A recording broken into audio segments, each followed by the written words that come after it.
BDF-tagi Lakhiba Khulai Likhun Takpa Ngamba Meeoida Lupa Lakh 3 reward Piragani. Chaliba tha asigi tang 18 numidang pung 9 tarakpa matamda Sengmai Police Station manung sanna laiba awang laikin thabi area da miyamgi lanthum ngangnaba mathau tawriba BDF singdagi nongmai ahum amasung maru nampuda sakhangdaba singna munkhiba adu BDF personnel singi imung manungi awaba asi yenglaga khulai sing adu athuba matamda khutsinnabiraknaba All Manipur BDF Employee Welfare Association gi President Laisram Devena Paumi Singa unabada fongdokre.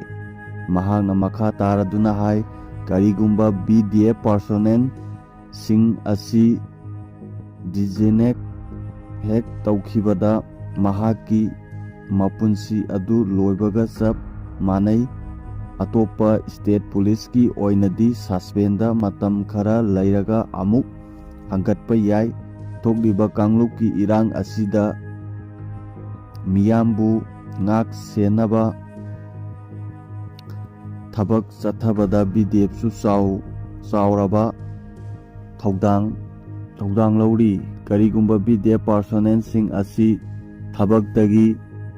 thadalakpa thoklabadi On Manipur BDF Employee Welfare Association gi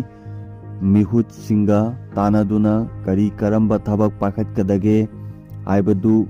khana baga loinana Lakhiba Khulai sing adu langla lanjin takpa ngamba Meeoida BDF Association maikaidagi Lupa Lakh 3 gi reward piragani haina su phongtokhi.